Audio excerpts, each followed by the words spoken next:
বিসমিল্লাহির রহমানির রহিম ওয়াল আসর ইন্নাল ইনসানা লাফি খুসর ইল্লাল্লাযীনা আমানু ওয়া আমিলুস সালিহাতি ওয়া তাওয়াসাউ বিল হক ওয়া তাওয়াসাউ বিস সবর। সম্মানিত সুধীবৃন্দু, সমস্ত প্রশংসা সেই আল্লাহর জন্য যিনি আমাদেরকে সর্বোত্তম মাখলুকাত করে সৃষ্টি করেছেন। তাই আমরা বলি, সকলে বলি আলহামদুলিল্লাহ। তারপরে আমাদের দুজাহানের নবী আকায়ে নামদার তাজদারে মাদানী আহমদ মুস্তফা মুহাম্মদ রাসূলুল্লাহ সাল্লাল্লাহু আলাইহি সাল্লামের প্রতি অগণনভাবে দুরুদ ও সালাম বর্ষিত হোক। সকলে বলি আল্লাহুম্মা আমিন, আল্লাহুম্মা সাল্লি আলাইহি, আল্লাহুম্মা বারিক আলাইহি।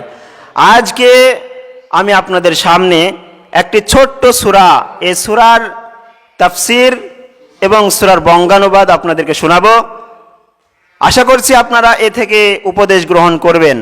তো আল্লাহ রাব্বুল আলামিন এই সূরার ভিতরে, এই সূরাতে 3টি আয়াত রয়েছে এবং এই সূরাটি মক্কায় অবতীর্ণ হয়েছে। সূরাতুল আসর মক্কায় অবতীর্ণ এবং এই সূরাটিতে 3টি আয়াত রয়েছে।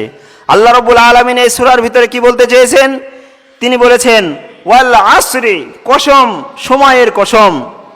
ওয়াল আসরি, কসম সময়ের, কসম যুগের এবং কসম আসরের টাইমের। বিভিন্ন তাফসিরে বিভিন্ন রকমভাবে তাফসির এসেছে।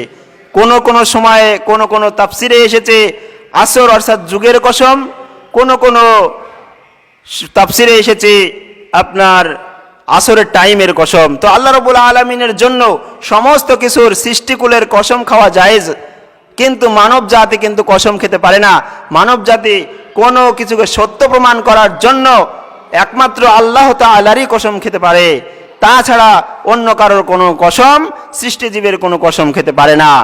আল্লাহ রাব্বুল আলামিন এখানে সময়ের কসম খেয়েছে, কারণ এখানে সময়ের গুরুত্ব বোঝাতে, সময়ের মহত্ব এবং সময়ের দাম বোঝাতে কিন্তু আল্লাহ রাব্বুল আলামিন সময়ের কসম খেয়ে বলেছেন। কারণ সময় মানুষকে উচ্চতার স্বর্ণ শিখরে পৌঁছে দেয় এবং সময় মানুষকে রাজা থেকে ফকিরে পরিণত করে এবং সময় মানুষকে মর্যাদাপূর্ণ থেকে জালিলাত অর্থাৎ জিল্লাত করে দেয়, অর্থাৎ লাঞ্ছিত, ঘৃণিত, অপমানিত করে দেয়।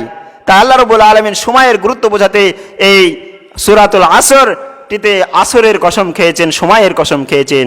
তাহলে ইন্নাল ইনসানা লাফি খুসর, এই সূরার দ্বিতীয় আয়াতে আল্লাহ রাব্বুল আলামিন বলেছেন ইন্নাল ইনসানা, নিশ্চয় মানুষ ক্ষতিগ্রস্তের মধ্যে নিমজ্জিত রয়েছে। নিশ্চয় মানুষ ক্ষতিগ্রস্ত, নিশ্চয় মানুষ, সমস্ত মানুষ ক্ষতিগ্রস্ত, হোক সে ধর্মের, হোক সে মুসলিম ধর্মের, হোক সে বা আলাদা ধর্মের, যে কোনো ধর্মের হোক না কেন, সে ক্ষতিগ্রস্তের মধ্যে রয়েছেন। কিন্তু আল্লাহ রাব্বুল আলামিন আবার ইস্তেসনা করেছেন, ইল্লা হরফে ইস্তেসনা, অর্থাৎ ইস্তেসনা করে বলেছেন ইল্লাল্লাযীনা আমানু, কিন্তু তারা নয় যারা ঈমান আনয়ন করে, যারা ঈমান এনেছে কালেমা শাহাদাত আশহাদু আল্লা ইলাহা ইল্লাল্লাহ ওয়া আশহাদু আন্না মুহাম্মাদার রাসূলুল্লাহ, এই আয়াতটি, এই কালিমাটি পাঠ করেছে এবং মুসলিম হয়েছে। ওয়া আমিলুস সালিহাত, তারপরে কি করেছে? তারপরে সে ভালো আমল করেছে, নেক আমল করেছে, নামাজ পড়েছে, জাকাত দিয়েছে, আপনার কুরবানি করেছে, রমজান মাসে রোজা পালন করেছে, 5 ওয়াক্তের জামাত সহকারে সিয়াম পালন করেছে। আমিলুস সালিহাত অর্থাৎ ভালো আমল করেছেন, অর্থাৎ বান্দার হক মেনটেন করেছে, আল্লাহ রাব্বুল আলামিনের হক মেনে চলেছেন, সমস্ত কিছু ভালো আমলের অন্তর্ভুক্ত। তাহলে তারা নয় ক্ষতিগ্রস্ত যারা ঈমান আনে এবং সৎ আমল করে, ভালো আমল করে, ওয়াতাওয়াসাউ বিল হাক্কি, তারপরে তারা কি করে? একে অপরকে সত্যের উপদেশ দেয় এবং হকের উপদেশ দেয়, হকের ওসিয়ত করে। ওয়াতাওয়াসাউ বিস সবর, এবং তারা কি করে? ওয়াতাওয়াসাউ বিস সবর, একে অপরকে তারা সবর অর্থাৎ ধৈর্যের উপদেশ দেয়। তাই এই সূরাটি করার একমাত্র উদ্দেশ্য হচ্ছে, আজকে আমরা সময়কে কিন্তু অপচয় করে চলেছি। ইন্টারনেট, ফেসবুক, হোয়াটসঅ্যাপ, ইউটিউব, বিভিন্ন রকম সোশ্যাল মিডিয়ার মাধ্যমে কিন্তু আমরা আজকে সময়কে অপচয় করে চলেছি।